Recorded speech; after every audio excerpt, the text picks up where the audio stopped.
There's a demon living inside you, not one that breathes fire or whispers evil, but one that doubts you, that delays, that distracts, that settles. It's the voice that says, just one more hour of scrolling, maybe tomorrow. What if you're not enough? It wears the face of comfort, but it's stealing your life. And the longer you entertain it, the more you become a shadow of who you were meant to be. You weren't born weak.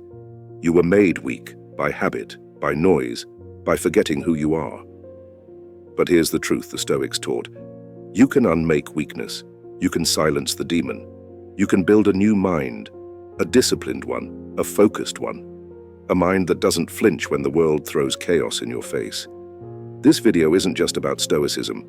It's about war, an inner war between two versions of you, one who waits, one who acts, one who watches, one who builds. You're not here to float through life hoping things get easier. You're here to become someone no storm can shake. So ask yourself, when's the last time you were truly present, truly grounded, truly proud of who you saw in the mirror? It's not because you lack potential. It's because you've been bleeding your energy into everything that doesn't matter. The endless opinions, the dopamine traps, the pursuit of being liked instead of being disciplined. So what's the antidote? Focus yourself, not someday. Now, because every second spent chasing what others think is a second you abandon your own path. Focus is not just clarity, it's rebellion. Rebellion against distraction, mediocrity, and mental chaos. Believe yourself, not because it's easy, but because the version of you who gets back up after every failure. That's who you truly are. Belief isn't a feeling, it's a contract. A silent vow you make when no one's clapping, yet you show up anyway. Act yourself. Because philosophy without action is just decoration. Because ideas don't change your life. Execution does. You can't journal your way into strength. You have to do the hard things. You have to act, not when you feel ready, but when every part of you screams to stay small and you rise anyway. This isn't about perfection. This is about power. The kind no one can give you and no one can take away. Focus, believe, act. 3 principles. 1 week, a lifetime of transformation. The journey doesn't begin when you have time. It begins the moment you say, I've had enough. And if you're still here, listening, then maybe today is that moment. Let's begin. Excuses don't sound like poison when you say them out loud. They sound reasonable. I'm tired. It's just not the right time. I'll start fresh on Monday. But excuses are not soft. They are venom. They infect the mind with delay and call it logic. They dress up fear as caution. They wrap laziness in the blanket of self-care. And if you don't kill them, they will kill you.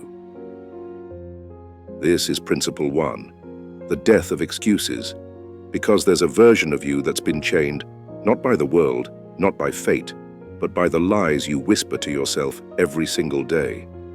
The Stoics had a word for this self-sabotage, prohairesis, the power of choice. Marcus Aurelius said, you have power over your mind, not outside events. Realize this and you will find strength. But here's the truth they don't teach you. Your mind is not neutral. It's either your commander or your traitor. And the way you train it is through what you do the moment an excuse shows up, not an hour later, not after journaling, immediately. You hear the thought, I don't feel like working out. Your body drops down. 10 push-ups now, you hear, I'll do it later. Your mouth replies, no, I do it now. Every excuse you destroy becomes a stone under your feet, a step, a foundation. Every excuse you obey becomes a chain. Let that sink in. You are either building yourself or burying yourself, one decision at a time. So what's the plan? You make action your default setting. Hesitation is no longer an option. From this day forward, you don't debate laziness. You don't negotiate with the weaker self. The alarm rings. You rise. No snooze. No second guess. The moment you hear your mind hesitate, you move. No matter how small the step is, you move. Because the first excuse of the day, is the spark that lights the fire of mediocrity. Kill it early and you stay free. Build rules for yourself, unbreakable ones. I train 5 days a week, no matter what. I write 1 paragraph even when I feel blank. I say no to distraction on sight. Don't wait until you feel like it. That's how the weak live, ruled by moods and momentum. You live by code. And here's the kicker. Every time you act in spite of your excuse, you change your identity. You're not just someone trying to be disciplined. You are becoming someone who does not tolerate their own lies. That's real strength, not in words, but in reflex. In being the kind of person who takes action before the mind has time to argue. Because when you train yourself to move without debate, you make progress inevitable. Not perfect, not glamorous, but inevitable. And that's all discipline is. Not motivation, not hype, but small actions executed consistently, especially when your mind says, not today. So here's your challenge. For the next 24 hours, treat every excuse like a thief and answer it with action. Small, immediate, relentless. Write down your 3 most common excuses. Now write down the action that will crush each one. This is the first cut, the death of the voice that's been holding you back for years. No one is coming to stop it for you. You have to do that yourself. And when you do, when you prove to yourself that you can rise without feeling ready, you'll realize something extraordinary. That the chains were never real. They were words. And you've always had the sword. Draw it now, act and don't look back. Act and don't. Principle 2. Discipline over motivation. In a world addicted to dopamine highs and quick fixes, discipline is the quiet revolution. There will be mornings when your body feels heavy and your mind whispers, just 1 more hour. There will be nights when you're tired, uninspired, and the fire you once had is barely a flicker. And in those moments, motivation will be nowhere to be found. That's when discipline must rise. Because motivation is a mood, it's emotional weather. It comes and goes like a summer breeze. Beautiful but unreliable. And if your progress depends on how inspired you feel, you'll only act when the stars align. But life rarely offers such symmetry. The Stoics knew this. They didn't romanticize effort. They treated it like a duty. Marcus Aurelius didn't write meditations because he felt like it. He wrote them while commanding armies, facing betrayal, and battling illness. He wrote them because writing was how he sharpened the sword of his mind. That's what discipline is. Doing what must be done. Not because it feels good, but because it's who you are. Discipline is not a hack. It's a way of being. It's the father of all virtues. Without it, courage fades, wisdom gets buried, and justice is left undone. But with it, everything becomes possible. You don't brush your teeth because it's thrilling. You do it because it's hygiene. Discipline is the same. Mental hygiene. It clears the fog of excuse. It strengthens the neural pathways that say, when I say I will, I do. Imagine 2 paths in your brain. One paved with resistance, the other with repetition. Every time you act despite fatigue, despite distraction, you strengthen the latter. You build the habit of motion. You teach your body and your mind that your word is law, that your identity is built on integrity, not impulse. Seneca once said, luck is what happens when preparation meets opportunity. But preparation doesn't happen on your best days. It's carved from your worst, from the moments when you didn't want to move, but you moved anyway, from the mornings when the world felt heavy and yet you stood. The difference between those who talk and those who walk is simple. One waits for permission, the other creates structure. You want to write that book? Don't wait for inspiration. Build a routine. You want a stronger body? Don't chase energy. Schedule your training. You want inner peace? Don't wait for the noise to stop. Wake up early before it begins.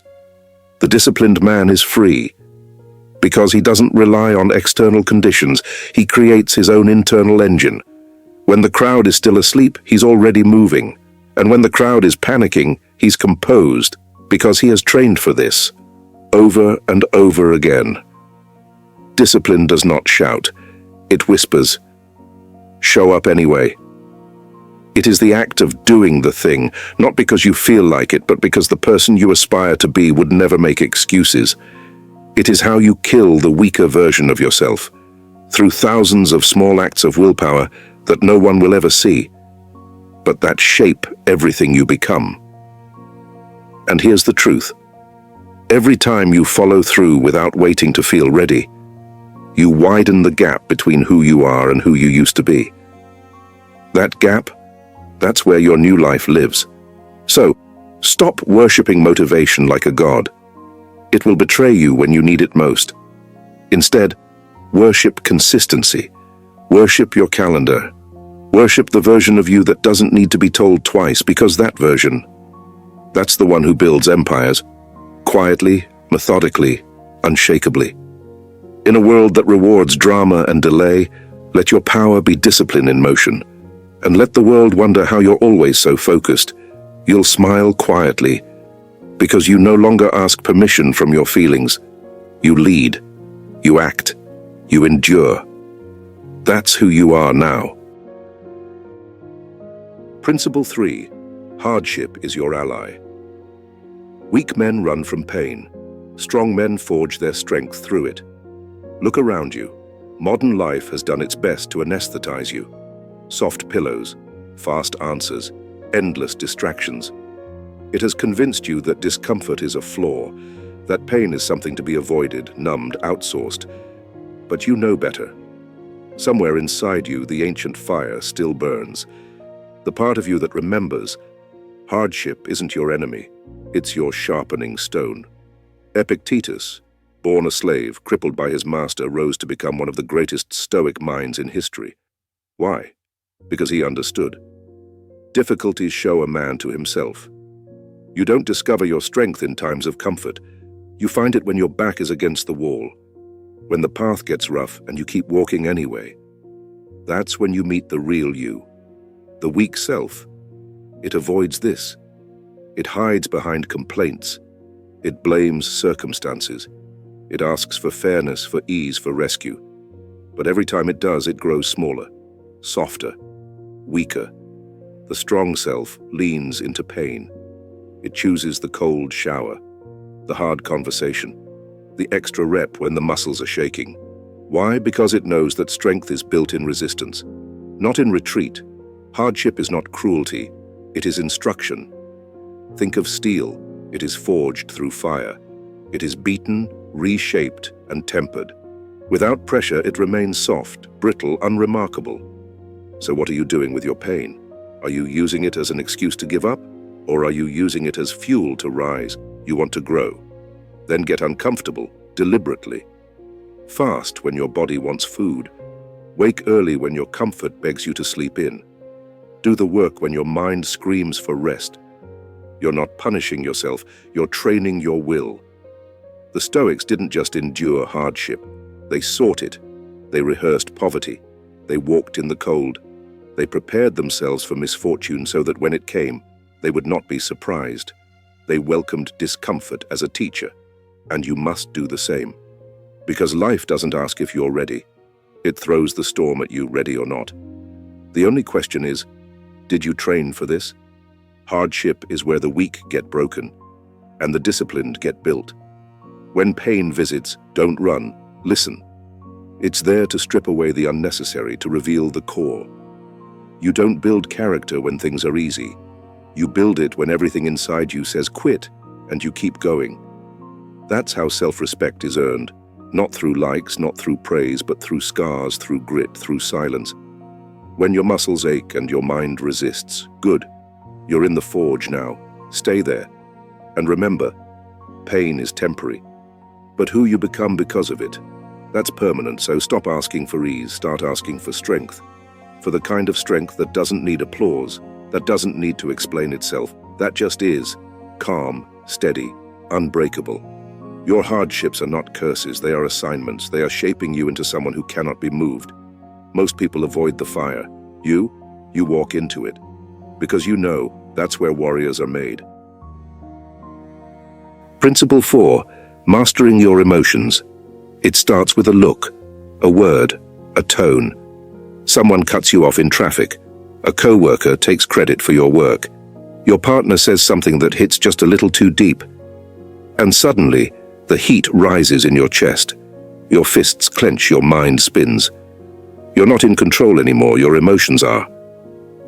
But here's the hard truth.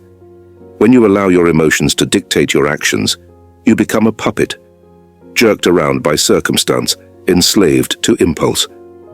You give up your most sacred Stoic right, the power to choose your response. The weak man lashes out. He reacts. He yells when anger flares. He panics when fear whispers. He shuts down when sadness floods in. But the strong man, he pauses. He breathes. He listens. Not to the noise outside, but to the silence within. Because he knows, real power isn't in the punch you throw. It's in the one you resist. It's in holding the sword steady, not swinging it in every direction. The Stoics didn't seek to eliminate emotion. They weren't machines. They felt deeply, loss, love, pain, joy. But they trained themselves every day to ensure that emotion served reason, not overruled it. Seneca put it plainly, "No man is more unhappy than he who never faces adversity, for he is not permitted to prove himself." You prove yourself in the pause. You prove yourself when everything in you wants to scream, and you choose silence. You prove yourself when fear grips your chest and you still step forward. To master your emotions is not to deny them. It is to study them like a general studies the terrain, knowing where your ambushes lie, where your reflexes betray you, where your internal saboteur whispers sabotage. Do you become cold in moments of conflict? Do you explode over small frustrations? Do you self-sabotage when joy starts to feel unfamiliar? If you don't know your patterns, they will own you. So start watching. Keep a log. Write it down. Today, I felt jealous. Why? What did that say about what I value? Today I lashed out. What fear was I defending? Every emotion carries a message, but it's not a command. Anger may point to injustice, but it doesn't justify cruelty. Fear may point to risk, but it doesn't justify retreat. Your job is to interpret, not obey. This is the core of Stoic emotional mastery.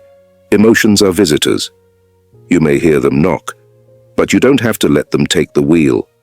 And if you ever doubt this is possible, just look at the man who works 12-hour shifts and comes home to smile at his child. The woman who lost everything and still chooses kindness. The veteran who carries trauma, but greets the morning with calm and purpose. These are Stoic warriors, not because they feel less, but because they command more. In a world that profits from outrage, impulsiveness, and emotional spectacle, your composure becomes a rebellion. You want to change your life? Start by changing your reaction. The next time anger arises, take 3 deep breaths before responding. The next time anxiety strikes, step outside, feel the ground, remember what you control. The next time someone tries to provoke you, smile, not to dismiss them, but to remind yourself, you don't control me, I do. This is what separates the man who survives from the man who leads, the one who feels from the one who acts with principle. Let your emotions inform you, but never rule you. This isn't suppression, this is elevation. Because when you master your emotions, you're no longer a leaf in the storm. You become the mountain it crashes against and cannot move. You become someone others trust in a crisis, admire in chaos, and follow when the world begins to fall apart.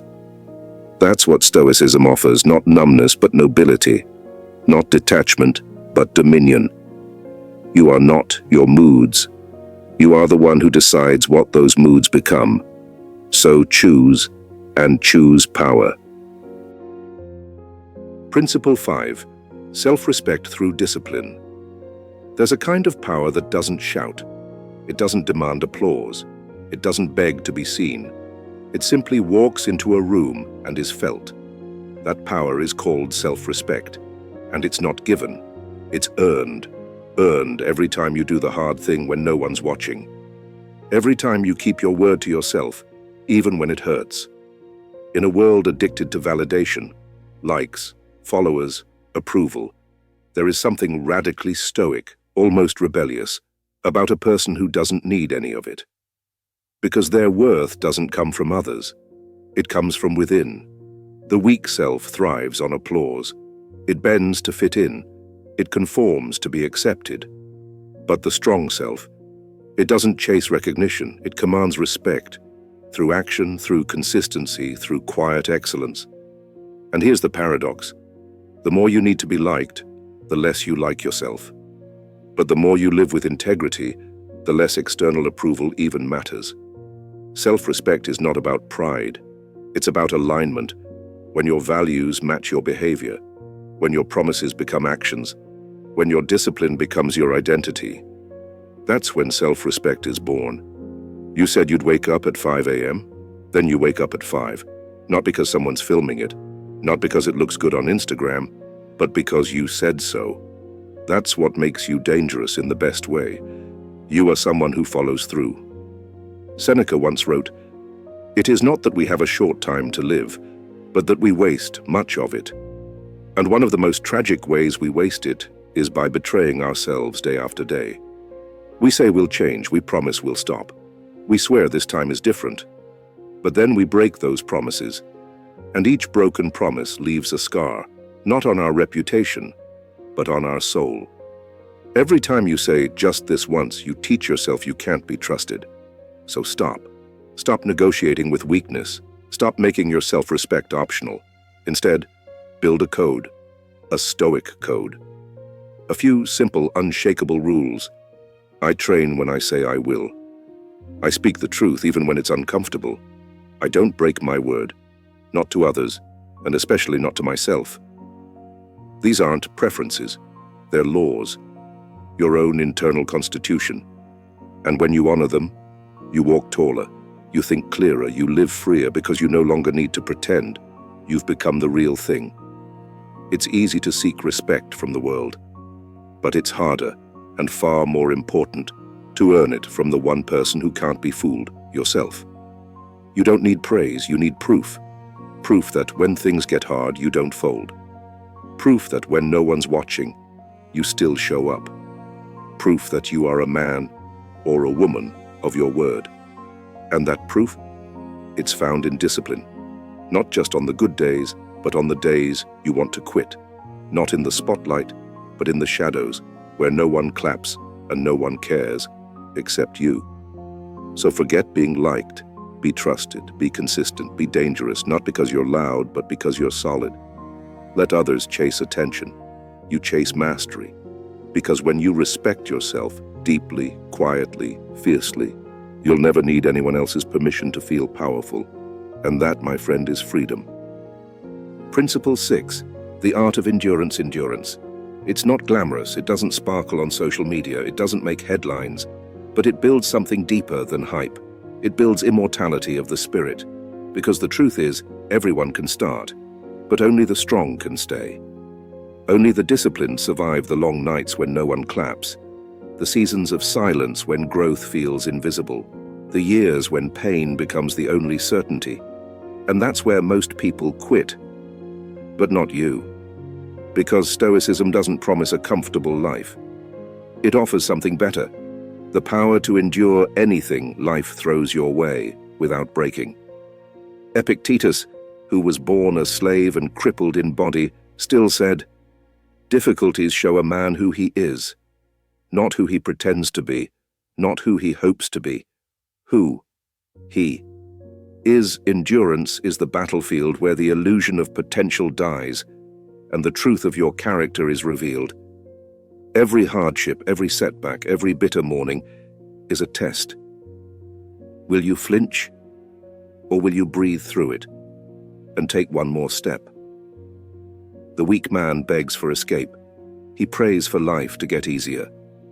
But the Stoic, he trains for life to get harder, because he understands comfort softens the mind, but suffering sculpts the soul. When you embrace endurance, you stop asking, "Why is this happening to me?" And you start saying, "This is the forge.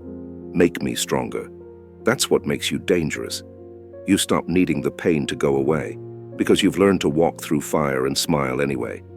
Endurance is not passivity. It's not resignation. It is aggressive resilience. It's gritting your teeth when the finish line disappears. It's showing up when motivation is dead. It's holding the line when everything in you screams to retreat. Each day, train this muscle. Yes, like a warrior. Fast, once a week to train hunger. Push your body with cold exposure or physical exertion to expand pain tolerance. Sit in silence to sharpen your mind's edge. Delay gratification so your will becomes the master, not your impulses. This isn't masochism, it's mastery. You're teaching yourself, I can endure. And the moment you believe that, truly believe it, the world loses its grip on you. Because what can stop a man who won't stop himself? Not fatigue, not rejection, not failure, not fear. You want to be unshakable? Then learn to suffer well, not with bitterness, but with intention. Not as a victim, but as a craftsman, chipping away at weakness, stroke by stroke. You see, endurance isn't just survival, it's progress. It's the refusal to let today's pain steal tomorrow's greatness. And those who endure the longest, they win, not because they're faster, not because they're smarter, but because they didn't quit. So whatever storm you're walking through right now, walk slower if you must, but do not stop. You are being sharpened, hardened, refined. Pain is temporary, but who you become through that pain, that lasts forever. Endure not just to survive, endure to evolve. Endure to become someone the world cannot break, because the man who masters the art of endurance becomes unstoppable.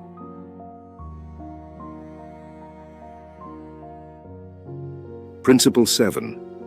The power of solitude. Most people aren't afraid of being alone. They're afraid of who they meet when the noise fades.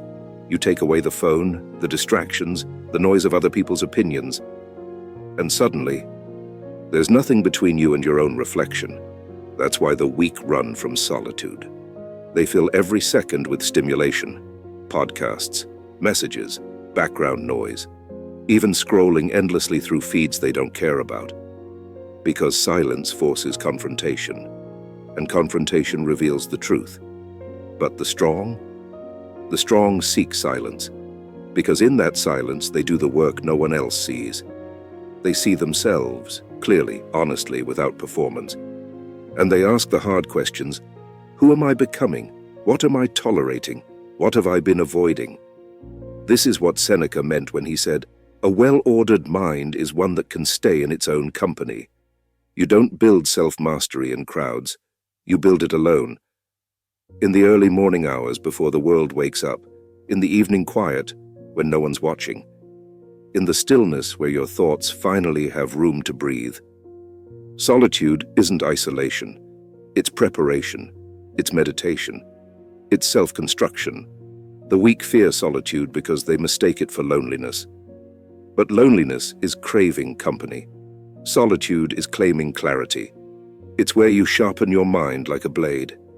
It's where you track your patterns, confront your weaknesses, and cultivate your strengths. It's where you stop reacting and start designing. You want to become powerful? Then build a fortress of focus inside your mind. Start with 10 minutes a day. No phone, no noise, no input, just you, your breath, and the truth. It'll feel awkward at first, maybe even painful. But lean in, because beneath the discomfort is a version of you who's calm, centered, and unshaken. The more you learn to sit in silence, the more you realize you don't need the noise. You never did. You were just using it to avoid the real work, the internal dialogue, the unhealed wounds, the quiet ambitions calling for your attention. Solitude gives them a voice. And once you start listening, you begin aligning. Your thoughts align with your values.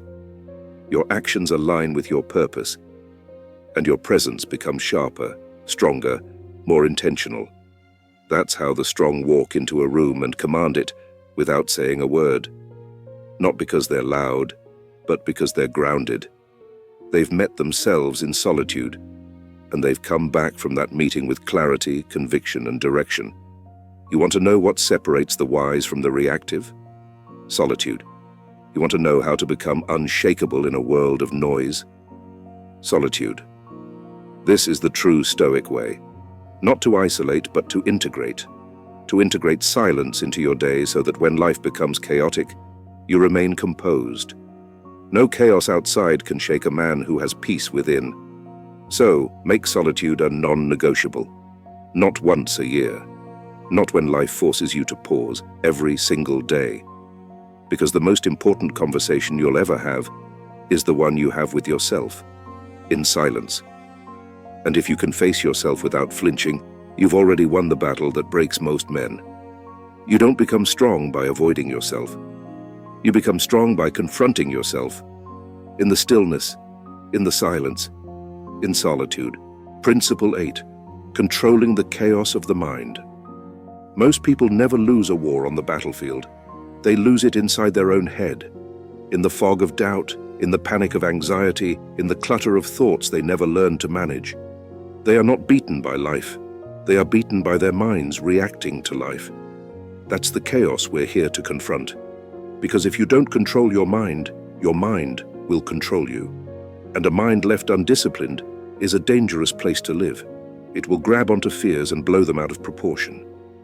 It will obsess over problems you can't fix and ignore the ones you can. It will replay your failures on loop and mute every lesson within them. The Stoics knew this. That's why Marcus Aurelius didn't pray for a perfect world. He trained for a clear mind. He wrote, "You have power over your mind, not outside events. Realize this, and you will find strength." That's not a motivational quote. That's a command. The strongest man is not the loudest in the room. He's the one whose thoughts are calm when the world is in flames. He's the one who doesn't overthink, overreact, or overpersonalize. He's the one who pauses, reflects, and acts with precision. Because a mind at peace becomes a weapon in a world of noise.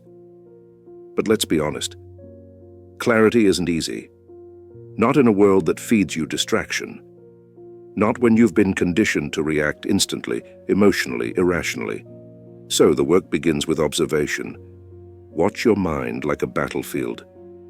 Where do your thoughts go when you're tired? What stories do you repeat when you feel insecure? What distractions do you run to when life feels heavy? Until you understand your thought patterns, you'll always be a slave to them.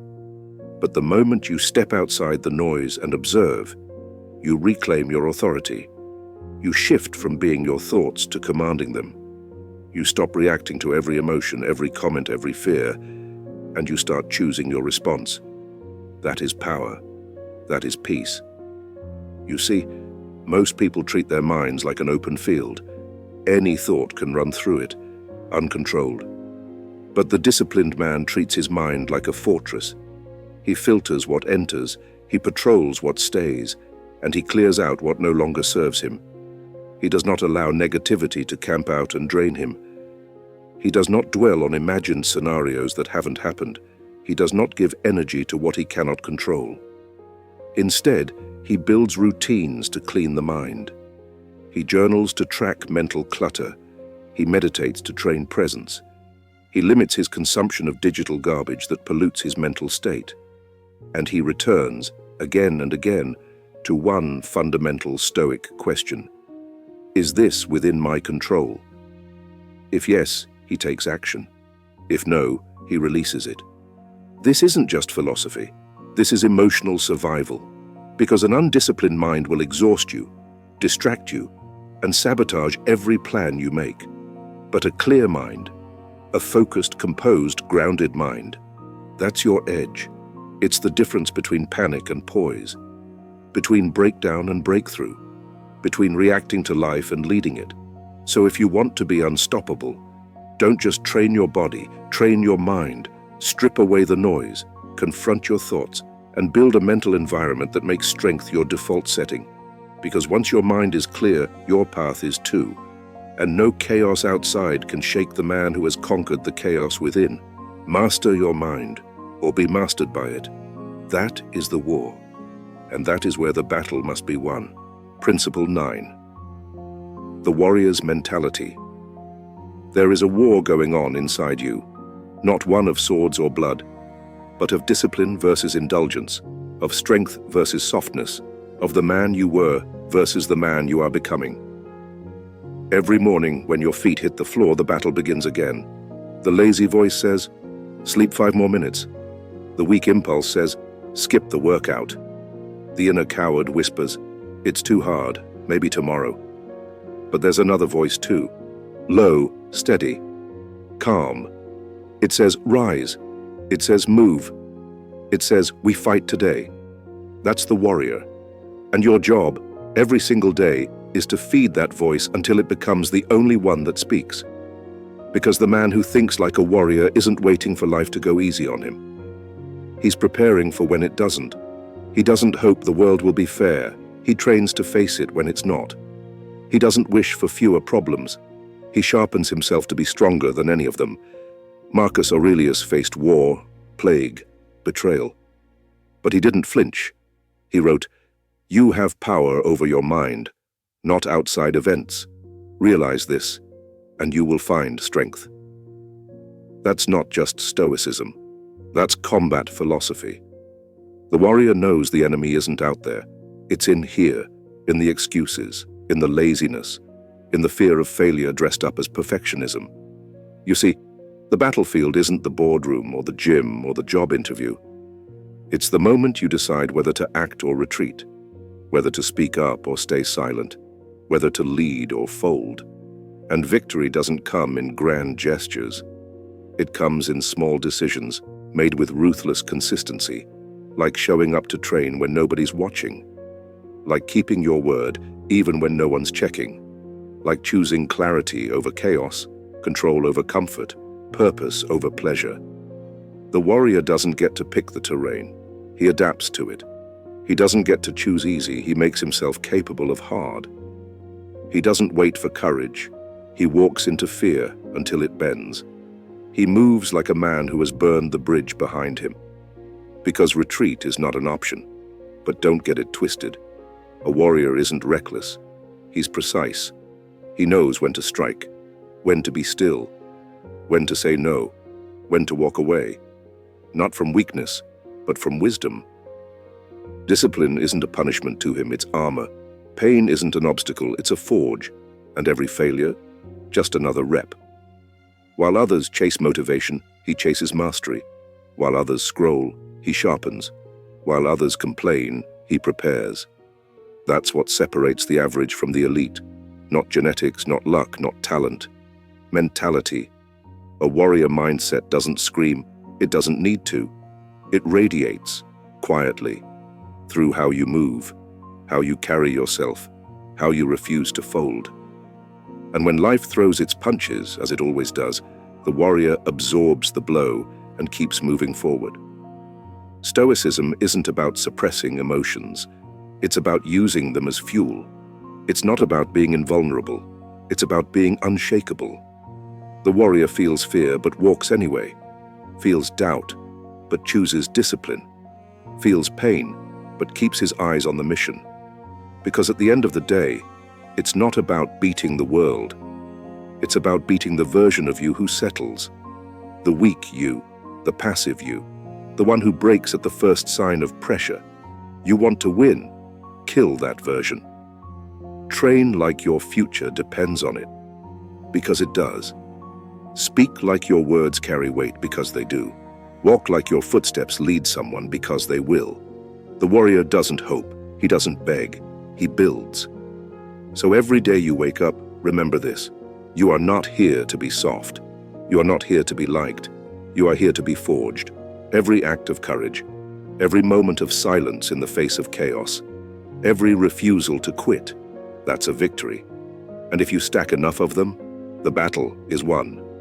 Principle 10, the legacy of strength. One day your voice will fall silent, the phone will stop ringing, the emails will stop coming, the world will move on, fast, as it always does. But there will be something left behind, not your job title, not your bank account, not the number of people who followed you online. What remains is how you lived, the standard you held, the discipline you embodied, the strength you forged in silence. That is legacy. Most men spend their lives chasing validation, titles, applause, approval. They think legacy is something built in public. But the Stoics knew better. They knew that true legacy is carved in private, in the mornings when no one saw you rise early, in the nights when you said no to temptation, in the moments when you chose principle over popularity. Because character, real character, doesn't need a spotlight. It leaves a trail. A son remembers a father who didn't just talk about discipline, but lived it. A student remembers the teacher who didn't flinch in chaos, but stayed calm, steady, unshaken. A friend remembers the man who never broke his word, even when it cost him. This is the legacy of strength. Seneca said, "Life is long if you know how to use it." But most don't. They drift. They react. They waste time chasing everything, but becoming someone. You want to leave something that lasts? Then become someone worth remembering, not by being perfect, but by being consistent, not by being loud, but by being immovable when it matters. Legacy isn't about changing the whole world. It's about refusing to be changed by the worst of it.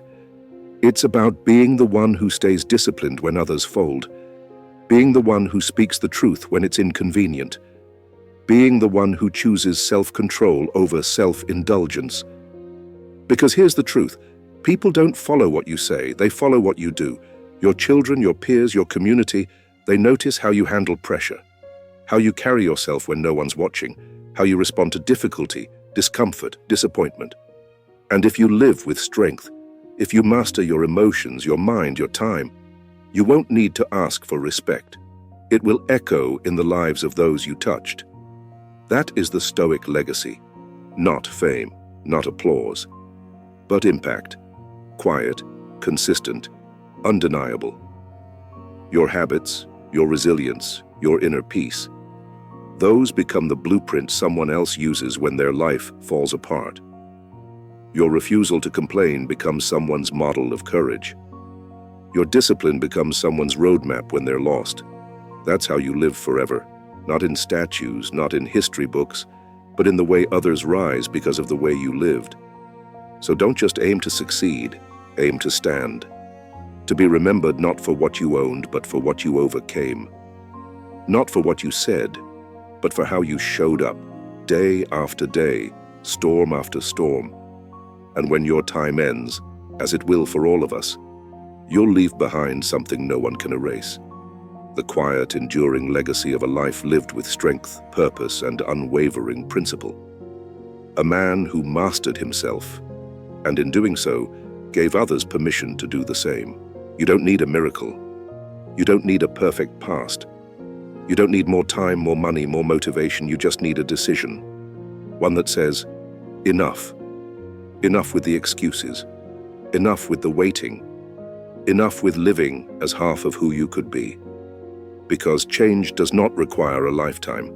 It requires 1 week if you are willing to give yourself fully to it. 7 days of relentless honesty. 7 days of breaking patterns, crushing weakness, and rewriting the script you've lived under for too long. This is not a theory. It is a battle-tested path walked by warriors of the mind for centuries. Seneca, Epictetus, Marcus Aurelius, they didn't speak of change as something abstract. They lived it. They fell. They failed. They suffered. But they endured. And they built lives of quiet strength, deep purpose, and unshakable clarity. Not because the world handed it to them, but because they claimed it. You can do the same. You see, Stoicism isn't just about quotes and meditations. It's not about sounding wise or acting calm on the outside. It's about inner transformation, brutal, honest, disciplined change from the inside out. It's a blueprint, a compass, a sword you carry into the chaos of life. Because life will test you, people will disappoint you, plans will collapse, pain will knock at your door when you least expect it. And in those moments, it won't be motivation that saves you. It will be the habits you built, the mindset you trained, the character you chose to forge, day by day, moment by moment. That's the lesson.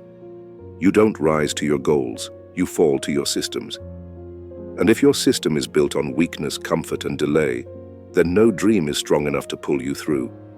But if you build discipline, if you practice clarity, if you train your body, mind, and emotions like a soldier preparing for war, then life has no power over you. Not hardship, not rejection, not fear. You become untouchable, not because the storms stop, but because you've learned how to walk through them, calm, steady, focused. So, what happens now? You take the blueprint you've just received, 10 timeless principles of Stoic discipline, and you apply them. Not next week, not next year. Today. Start small, start messy, but start. Don't aim to be perfect, aim to be consistent. Wake up early, train your body, sharpen your mind, embrace silence, push through resistance, build systems that make weakness irrelevant. And remember, no one is coming to save you. That's not a curse, it's a gift. Because the moment you realize it, you stop waiting, and you start becoming the person you've always wanted to be. Disciplined, respected, powerful, peaceful. That person is already inside you. You just have to kill the version that's been holding him back. One decision, 1 week. That's all it takes to begin your rebirth. So take a deep breath, step forward, and never look back. Because now you know the truth. You don't need more time.